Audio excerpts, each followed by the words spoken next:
අද කතාව පටන් ගත්තෙම පෙන්නන්නේ සොන්ව.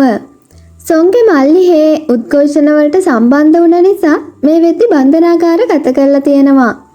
සොන් එයාට පුළුවන් හැම දවසකම බන්ධනාගාර නිලධාරීන්ට සල්ලි දීලා එයාගේ මල්ලිව බලන්න බන්ධනාගාරය ඇතුළට යනවා. ඒ වගේම මේ වෙද්දි සොන් එයාගේ මල්ලිව මෙතනින් බේරගන්න සල්ලි එකතු කරන ගමන් ඉන්නේ. මොකද මේ වෙද්දි හේ එක්ක බන්ධනාගාර ගත කරපු ශිෂ්‍යයින් දෙන්නෙක්ම බන්ධනාගාර නිලධාරීන්ගේ පහර දීම නිසා මැරිලා තියෙනවා. ඉතින් මේක තමයි සොන්ට ඒ තරමටම සල්ලි ඕන වෙන්න හේතුව. ඊළඟට සොන් ජුන්ෂාන්ව බලන්න හොස්පිටල් එකට යනවා වුණත් ජුන්ෂාන් මේ වෙලාවේ නිදි කියලා දැනගන්නවා. මේ නිසා සොන් චෙන් එක්ක කතා කරලා මෙතනින් යන්න හදනවා වගේම මේ වෙලාවේ සොන් අමුතු විදියට ඉන්නව දැකලා චෙන් අහනවා සොන්ට මොකක් හරි ප්‍රශ්නයක්ද කියලා. ඒත් සොන් කියනවා එයාට කිසිම ප්‍රශ්නයක් නෑ කියලා. මොකද එයාට චෙන්ට බරක් වෙන්න ඕන නැති නිසා සොන් එයාගේ මල්ලිට සිද්ධ වෙලා තියෙන දේ ගැන කිසිම දෙයක් චෙන්ට කියන්නේ නෑ. මේ අතරේ යාන් ගෙදරට වෙලා චෙන් ගැන කල්පනා කර කර ඉන්නවා. යාන්ගේ බර්ත්ඩේ එක දවසේ චෙන්ගේ ඇඳුමේ බටන් එක අරන් තියෙන්නේ යාන් කියලා අපිට මේ වෙලාවේ පෙන්නනවා. යාන් බොන ගමන් මේ බටන් එක දිහා බලාගෙන චෙන් ගැන කල්පනා කර කර ඉද්දි මෙතනට චීචි එනවා. චීචි යාන්ට කියනවා එයාලගේ තාත්තට මොනවා හරි නරක දෙයක් වෙයි කියලා එයාට බයයි කියලා. යාන් චීචිගේ හිත හදනවා වගේම චීචි යාන්ගෙන් අහනවා සීයලගේ ගෙදර යන්න යානුත් එයත් එක්ක එනවද කියලා. යාන් ටිකක් වෙලා කල්පනා කරලා මේකට ඔව් කියලා උත්තර දෙනවා. ඊළඟ දවසේ චෙන් හොස්පිටල් එකට ආවම දැනගන්නවා ජුන්ෂාන්ව හොස්පිටල් එකෙන් ඩිස්චාර්ජ් කළා කියලා වගේම ජුන්ෂාන්ගේ අම්මා ඇවිත් ජුන්ෂාන්ව හදිසියෙම ගෙදර එක්කගෙන ගියා කියලා. මොකද ජුන්ෂාන්ගේ පවුල රජයට උදව් කරන නිසා මේ වෙද්දි මිනිස්සු ජුන්ෂාන්ගේ පවුල එක්කත් ලොකු තරහකින් ඉන්නේ.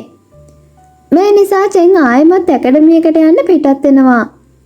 මේ වෙලාවේ චෙන් දකිනවා සාමාන්‍ය ජනතාව යාන්ගේ තාත්තට විරුද්ධව පෙළපාලි යනවා කියලා. මේකෙන් චෙන්ට මතක් වෙනවා යාන් යන්න කලින් කියපු දේවල්.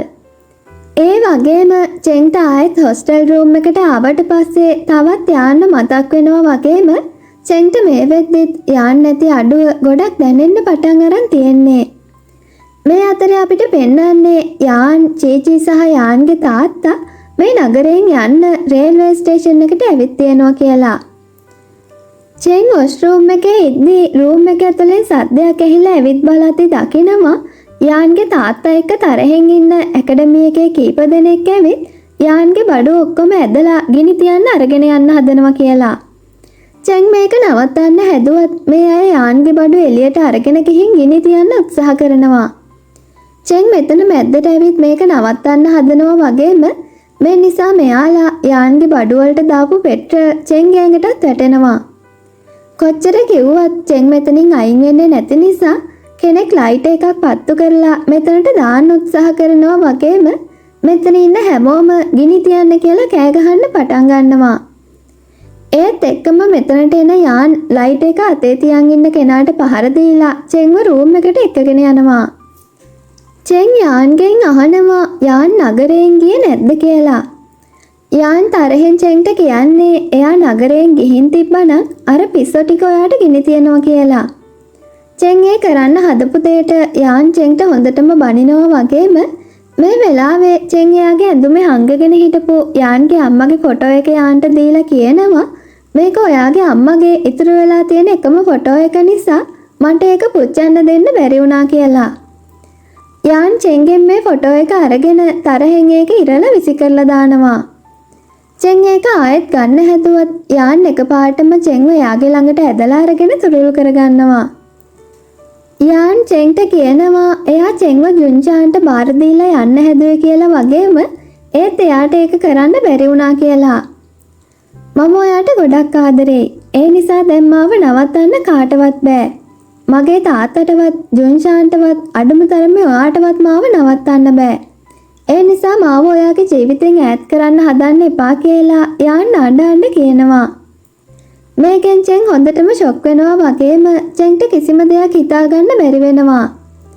ඒත් මේකෙන් චෙන් තේරුම් ගන්නවා යාන් එයාට කැමතියි කියලා මෙච්චර දවසක් කරලා තියෙන්නේ විහිළුවක් නෙවෙයි කියන එක.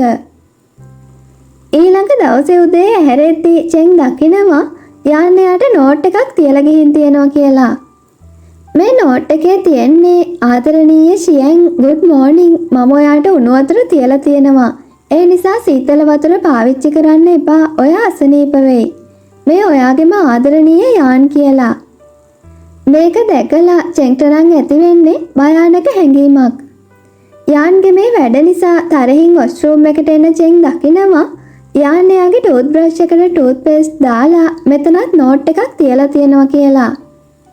මේ නෝට් එකේ තියෙන්නේ මට දැනටමත් ඔයන් නැති පාළුව දැනෙන්න පටන් අරන් තියෙන්නේ. මේ ඔයාගේම ආදරණීය යාන් කියලා. යාන්ගේ මේ රොමැන්ටික් නෝට් දැකලා චෙන්ට නම් වමන යන්නත් එනවා. ඊළඟට චෙන් මූණ හොදලා එළියට ආවම දකිනවා යාන් එයාගේ සපත්තු දෙක උඩත් නෝට් එකක් තියලා තියෙනවා කියලා. මේකේ තියෙන්නේ මම ඔයාගේ සපත්තු පොලිෂ් කරලා තියෙන්නේ. මම අනාගතේ හොඳ හස්බන්ඩ් කෙනෙක් වෙයි කියලා ඔයාට දැන් හිතෙනව නේද? මම ඔයාගේ ආදරණීය යාන් කියලා. මේ වෙලාවේ චෙන්ට යාන් එක්ක ඇති වෙන තරහට චෙන් මේ නෝට් එක කෑලි කෑලි වලට ඉරලා විසි කරනවා.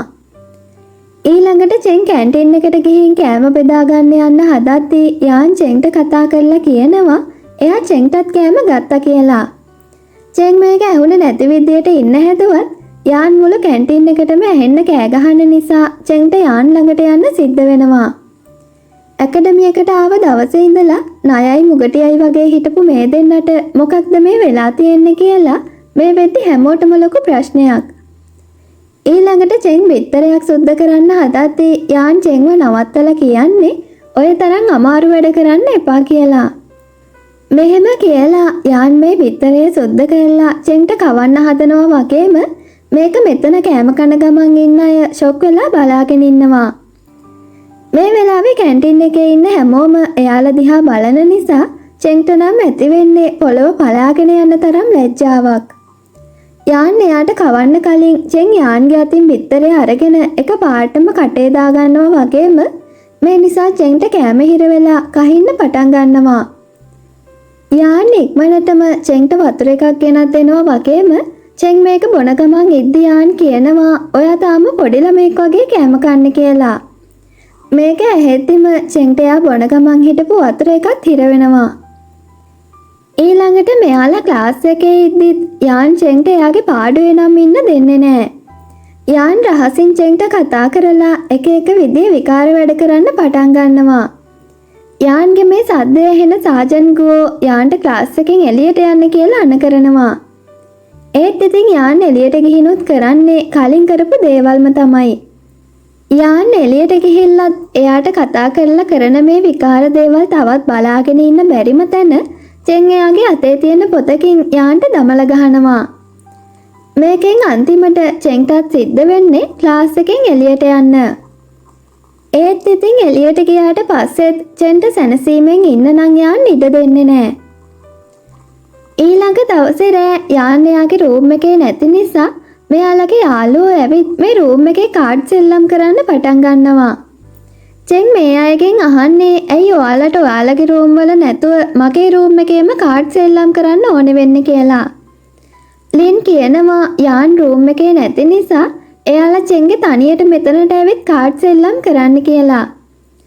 ඒත් චෙන් මෙයාලට ආයෙත් කියන්නේ ඔයාලා ගියාට පස්සේ හැමදාම මට පැයක් විතර රූම් එක අස් කරන්න වෙන නිසා මට කොහොමටවත් අනියක් දැනෙන්න වෙලාවක් ඉතුරු වෙන්නේ නැහැ කියලා. ලින් ආයෙත් ඉනා වෙලා කියනවා එයාලට ඕන කරන්නේ ඒකම තමයි කියලා. මේ වෙලාවේ ජින් කියනවා චෙන් සහ යාන් දෙන්න මුලින් ඉඳන්ම හැමතිස්සෙම පොර කුකුල්ලු වගේ රණ්ඩු වුණාට ළඟකදී ඉඳන් යාන් චෙන්ට ගොඩක් හොඳින් සලකනවා කියලා. ඔය දෙන්න ඒ තරම් ලං වෙන්න හේතුව මොකක්ද කියලා ජින් චෙන්ගෙන් අහනවා වුණත් චෙන් මේකට කිසිම දෙයක් කියන්නේ නැහැ. ඒත් එක්කම මෙයාලට ඇහෙනවා පහළ කවුරු හරි කෙනෙක් පියානෝ එකක් ප්ලේ කරනවා කියලා. ඔයාලා හිතුවා වගේම ඒ කෙනා වෙන කවුරුත් නෙවෙයි යාන්. යාන් මේ කරන දේ උඩ ඉඳන් ඇකඩමි එකේ හැමෝම පුදුම වෙලා බලාගෙන ඉන්නවා. ඒ වගේම චෙන්ටත් හිතා ගන්න බෑ යාන් මේ පාර මොන නාඩගමක් නටන්න හදනවද කියලා. ඒත් එක්කම යාන්ව හම්බ වෙන්න මාන්ටින් ඇකඩමි එකේ ගේට් එක ළඟට එනවා වගේම මාන්ටින් හිතනවා යාන් එයා වෙනුවෙන් තමයි මේ පියානෝ එක ප්ලේ කරන්න කියලා. යාන් එයාට කන්ෆෙස් කරන්න හදනවා කියලා හිතලා මාන්ටින් ගොඩක් සතුට වෙනවා. යාන් ඇකඩමි එකේ හැමෝටම කියනවා එයා අද පියානෝ එක ප්ලේ කරේ විශේෂ කෙනෙක් වෙනුවෙන් කියලා. මේකෙන් ඇකඩමි එකේ අයත් හිතනවා ඒ විශේෂ කෙනා මාන්ටින් වෙන්න ඕනි කියලා. ඒත් යාන් මේ වෙලාවේ චෙන් දිහා බලාගෙන කෑ ගහලා කියනවා හැපි බර්ත්ඩේ කියලා. මේකෙන් චෙන් හොඳටම ෂොක් වෙනවා. මොකද ඔයාලට මතක ඇතිනේ යාන් කලින් දවසක චෙන්ට කිව්වා කියලා එයාලගේ පවුලේ හැපි බර්ත්ඩේ කියන එකෙන් අදහස් කරන්නේ මම ඔයාට ආදරේ කියන එක කියලා. ඉතින් යාන් චෙන්ට විතරක් තේරෙන විදියට මේ කියන්නේ එයා චෙන්ට ආදරය කරනවා කියන එක. ඊළඟට යාන් ආයෙත් කෑ ගහලා චෙන්ගෙන් අහන්නේ මම අදහස් කරන්නේ මොකක්ද කියලා ඔයා දන්නව නේද කියලා. මේකෙන් චෙන් තවත් ෂොක් වෙනවා වගේම චෙන්ට යාන් එක හොඳටම තරහ යනවා. මොකද යාන් කිව්ව දේ තේරුම හරියටම දන්නේ නැති වුණත් ඇකඩමි එකේ හැමෝටම තේරෙනවා යාන් චෙන්ට කැමතියි කියන එක. ඒ වගේම මේ සිද්ධ වුණ දෙයින් මාන්ටින්ට ලොකු වේදනාවක් දැනෙනවා වගේම මාන්ටින් අඬ මෙතනින් යන්න යනවා. මේ වෙද්දි චෙන්ට දැනෙන ලැජ්ජාව කොච්චරද කියනවා නම් චෙන්ගේ කකුල් දෙකක් පණ නැති වෙනවා. ඊළඟට චෙන් කරන්නේ තරහින් එයාලගේ රූම් එකට ගිහින් පුටුවකුයි උණු වතුර බෝතලේ උස්සගෙන යාන්ට ගහන්න එළියට යන්න හදන එක.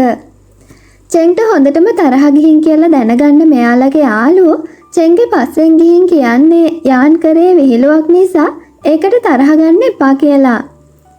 මේ අතරේ චෙන් කිසිම දෙයක් කියන්නේ නැතුව ඇතුළට යනවා දැකලා යාන් කෑ ගහලා කියන්නේ චෙන්ගේ නිශ්ශබ්දතාවය එයා ඔව් කියලා සලකනවා කියලා.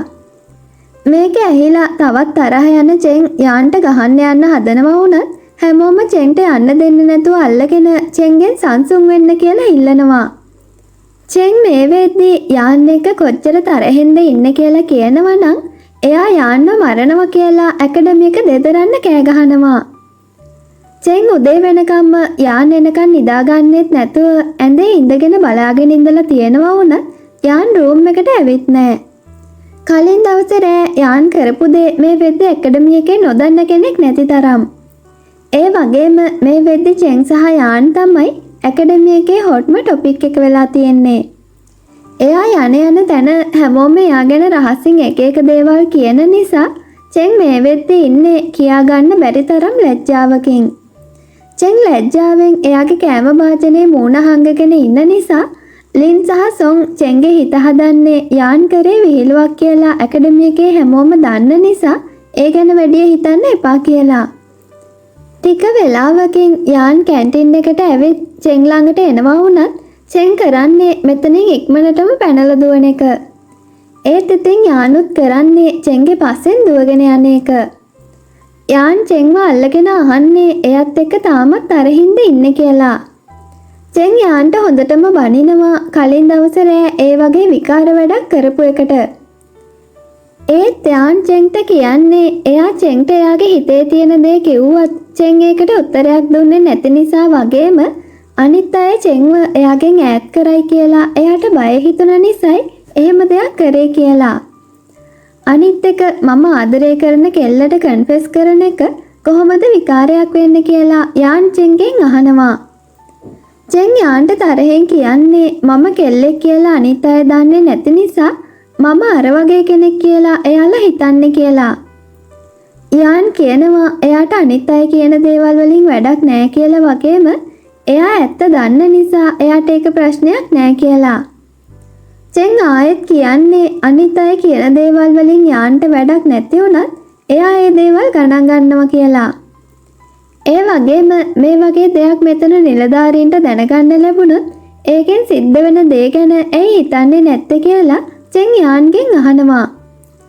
යාන් චෙන්ට කියනවා වැඩිම වුණොත් ඇකඩමි එකෙන් අස් කරලා දායි ඊට වඩා දෙයක් වෙන්නේ නැහැ කියලා. මේකෙන් හොඳටම තරහ යන චෙන් යාන්ගෙන් අහන්නේ එතකොට අනිත් කෙනාගේ හීන බලාපොරොත්තු වලින් ඔයාට වැඩක් නැද්ද කියලා. යාන් ඒක එහෙම නෙවෙයි කියලා පැහැදිලි කරන්න හැදුවත් චෙන් තරහෙන් මෙතනින් යන්න යනවා. මේ වෙලාවේ තමයි අපිට පෙන්වන්නේ ලීවෙන් යාන් සහ චෙන් කතා කරපු දේවල් අහගෙන ඉඳලා තියෙනවා කියන එක. යාන් චෙන්ට කෑ ගහලා කියන්නේ ඔයා ජොන්ෂාන්ට කැමති නිසා මාව රිජෙක්ට් කරන්න ඔය හැමදේම බොරු නිදහසට හේතු විතරයි කියලා. මේක අහලා ලීවෙන් ෂොක් වෙනවා වගේම ලීවෙන්ට හිතා ගන්න බැරි වෙනවා යාන් කිව්වේ ඒ කතාවේ තේරුම මොකක්ද කියන එක. මේ අතරේ අපිට පෙන්වන්නේ චෙන් කියන්නේ කෙල්ලෙක් කියන එක රොන් හොයාගෙන තියෙනවා කියලා. මේක චෙන්ට මොන විදියට ඉස්සරහට බලපායිද කියන එක අපි ඉස්සරහට දැනගමු. ඊළඟ දවසේ මෙයාලා සටන් පුහුණුවෙන් පස්සේ ලොකර් රූම් එකට යනවා ඇඳුම් මාරු කරගන්න. අනිත් අය චේන්ජින් රූම් වලට ගිහින් ඇඳුම් මාරු කරන්න පටන් ගත්තත් චෙන් අනිත් අය ඇඳුම් මාරු කළා මෙතනින් යනකම් ඉන්නවා එයාගේ ඇඳුම් මාරු කරගන්න. හැමෝම කියාට පස්සේ චෙන් එයාගේ ඇඳුම් මුඩින් දාලා තියෙනවා වුණත් මේ වෙලාවේ චෙන්ගේ පස්සෙන් ආව ලීවෙන් චෙන්ගේ ඇඳුම් අරගෙන යනවා. කොහොම හරි චෙන්ට සිද්ධ වුණ දේ ගැන දැනගත්ත යාන් මෙතනට එනවා වගේම යාන් එයාගේ ජැකට් එක චෙන්ට දෙන්න හැදුවත් යාන්ට ඇහෙනවා ලීවෙන් ඇකඩමි එකේ තවත් පිරිසක් එක්ක ලොකර් රූම් එක පැත්තට එනවා කියලා. ලීවෙන් එයාගේ බ්‍රෑන්ඩඩ් වොච් එකක් නැති වුණා කියලා හොයන ගමන් තමයි ඉන්නේ. මේ වෙලාවේ වෙන කරන්න දෙයක් නැති නිසා යාන් ඉක්මනටම චෙන් ඉන්න චේන්ජින් රූම් එක ඇතුළට යනවා වගේම මේකෙන් චෙන්ට තරහ ගිහින් කෑ ගහන්න හැදුවත් යාන් චෙන්ගේ කට වහලා කෑ ගහන්න එපා කියලා කියනවා. මේ අතරේ ලීවෙන් එක ආව අය චේන්ජින් රූම් ඔක්කොම පරීක්ෂා කරන ගමන් ඉන්නේ. මේ වෙලාවේ මේ දෙන්න ඉන්න තැනටත් කෙනෙක් එනවා වගේම මේ කෙනා දකින දෙයින් හොඳටම ෂොක් වෙනවා. මොකද යාන් එයාගේ ජැකට් එකෙන් චෙන්ගේ ඇඟ වහගෙන චෙන්ව කිස් කරනවා වගේම මේ කෙනා ඒක දකිනවා. ඒත් එක්කම අනිත් අයත් මෙතනට එනවා වගේම යාන් තරහින් මේ අයගෙන් අහනවා මොනවද බලන්න කියලා. එයාලා ලීවෙන්ගේ නැති වුණ වොච් එකක් හොයන ගමන් ඉන්න කියලා වගේම යාන් ඒක දැක්කද කියලා මේ අය බයෙන් අහනවා. යාන් තරහෙන් මේ අයගෙන් අහන්නේ එයා ඒක දැක්ක වගේ කියලාද පේන්නේ කියලා. මේ අය කොහොමත් යාන්ට බය නිසා ඉක්මනටම මෙතනින් යන්න යනවා වගේම චෙන්ගේ රහස දැනගන්න කරපු ලීවෙන්ගේ සැලැස්මත් අසාර්ථක වෙනවා. චෙන් නම් මේ වෙද්දි හොඳටම ෂොක් වෙලා වගේම හොඳටම ලැජ්ජාවෙන් ඉන්නේ. අනිත් අය මෙතනින් ගියපු ගමන් චෙන් යාන්ට හොඳ කම්මුල් පාරක් දෙනවා වුණත් යාන් කිසිම දෙයක් කියන්නේ නැහැ. මේ වෙලාවේ යාන්ට ඉගිල්ල එන්න තරම් සතුටක් දැනෙනවා වුණත් ඒක චෙන්ට පෙන්වන්නේ නැතුව චෙන්ගේ අනුකම්පාව ගන්න උත්සාහ කරනවා.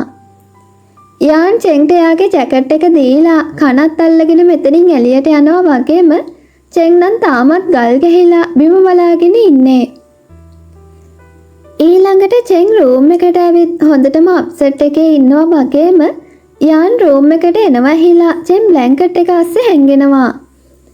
මේක දැකලා යාන්ට hina යනවා වුණත් යාන් චෙන් ළඟට ඇවිත් කියන්නේ එයා ඒ වගේ දෙයක් කරේ චෙන්ව බේරගන්න කියලා වගේම චෙන් එයාට කම්මුලට ගැහුවත් එයා චෙන්ට කිසිම දෙයක් කිව්වේ නෑ කියලා. ඒ නිසා ඒ සිද්ධ වුණ දෙයට ඒ තරම් කලබල වෙන්න එපා කියලා යාන් මෙතනින් යන්න හදනවා. ඒත් එක්කම චෙන් බ්ලැන්කට් එකෙන් එළියට ඇවිත් හොඳටම අඬන්න පටන් ගන්නවා. චෙන් අඬ කියනවා එයාට අද වුණා වගේ ලැජ්ජාවක් මීට කලින් කවදාවත් වෙලා නෑ කියලා වගේම එයාට දැන් මැරෙන්න හිතලා තියෙන්නේ කියලා. මේකෙන් යාන්ට hina යනවා වුණත් යාන් චෙන්ගෙන් අහන්නේ ඔච්චර පොඩි දෙයකට මැරෙන්න හදන්නේ ඇයි කියලා. චෙන් ආයෙත් අඬන්න කියනවා දැන් අනිත් අය එයා දිහා අමුතු විදියට බලයි කියලා. කහ ගඟට පැන්නත් මගේ මේ පැල්ලම නම් හොද ගන්න බැරි වෙයි කියලා චෙන් හයියෙන් අඬන්න පටන් ගන්නවා. යාන් කියනවා මමත් කහ ගඟට පැන්නත් මටත් ඒක හොද ගන්න බැරි වෙයි කියලා. මම මෙච්චර කාලයක් ගොඩනගාගෙන හිටපු මගේ ලස්සන ප්‍රතිරූපය එහෙම් පිටින්ම විනාශ වෙලා ගියා කියලා යාන් චෙන්ට කියනවා. ඒ නිසා දැන් අඬන්න එපා කියලා වගේම අනිත් අය මොනවා හරි කිව්වොත් මම ඔයාට ඒක කරන්න බල කරා කියලා කියන්නම් කියලා යාන් කියනවා. මේක අහලා තවත් ෂොක් වෙන චෙන් ලැජ්ජ නැති රස්තියාදුකාරයා කියලා යාන්ට බැන බැන ආයෙත් හොඳටම අඬන්න පටන් ගන්නවා. ඒක මගේ පළවෙනි කිස් එක කියලා චෙන් කෑ ගහලා අඬනවා වගේම යානුත් කියනවා ඒක මගේත් පළවෙනි කිස් එක කියලා. යාන් වගේ ප්ලේබෝයි කෙනෙක්ගේ පළවෙනි කිස් එක ඒක වෙන්න බෑ කියලා චෙන් හොඳටම දන්න නිසා චෙන් අඬ බ්ලැන්කට් එක යටට වෙලා අහන්නේ ඔයා කාවද රවට්ටන්න හදන්නේ කියලා. මෙතනින් අද කොටස ඉවර වෙනවා. කතාව බලද්දී අපේ සමහර යාළුවන්ට ප්‍රශ්නයක් එන්න ඇති. ඇයි අන්තිම ටිකේ වීඩියෝ එක පැහැදිලි නැත්තේ කියලා. ඒකට හේතුව තමයි ඒ පැහැදිලි නැති කොටස මේ ඩ්‍රාමා එකෙන් ඩිලීට් කරපු කොටසක් වෙන එක. චයිනීස් ඩ්‍රාමා ලවර්ස්ලා නම් දන්නව ඇතිනේ චීන කියන්නේ ටිකක් තද නීති තියෙන රටක් කියන එක. ඒ නිසාම තමයි චීනේ BL GL වගේ ඩ්‍රාමාස් ටෙලිකාස්ට් කරන්න පර්මිෂන් දෙන්නේ නැත්තේ. මේ ඩ්‍රාමා එකේ තියෙන්නේ මිලිටරි එකට සම්බන්ධ දේවල් නිසා වෙන්න ඇති මේ වගේ සීන් ඩිලීට් කරන්න සිද්ධ වෙලා තියෙන්නේ. ඉතින් ඒ නිසා මේ ඩ්‍රාමා එකේ ඩිලීට් කරපු ලස්සන සීන් කීපයක්ම තියෙනවා. ඒ විදිහට ඩිලීට් කරපු එක සීන් එකක් තමයි මේ ලොකර් රූම් සීන් එක. ඔරිජිනල් එපිසෝඩ් එකේ ඒ කොටස නැති වුණත් ඒ සීන් එක ගොඩක් ලස්සන නිසා තමයි ඒක අතාරින්නේ නැතුව අපේ යාළුවන්ට බලන්න වීඩියෝ එකට එකතු කරන්න මම හිතුවේ. ඒත් ඒ සීන් එකේ පැහැදිලි වීඩියෝ එකක් හොයාගන්න නැති නිසා මේ විදිහේ අපැහැදිලි වීඩියෝ කොටසක් අද වීඩියෝ එකට එකතු කරන්න සිද්ධ වුණා. ඉතින් අපේ යාළුවෝ අද වීඩියෝ එක ගැන හිතන දේ පහලින් කමෙන්ට් එකක් දාගෙන යන්න කියලා වගේම වීඩියෝ එකට කැමති නම් ලයික් එකක් දාගෙන යන්න කියලාත් මතක් කරනවා. එහෙනම් ඉක්මනටම ඊළඟ කොටසින් හම්බ වෙනකන් අපේ යාළුවන්ට සුබ දවසක්.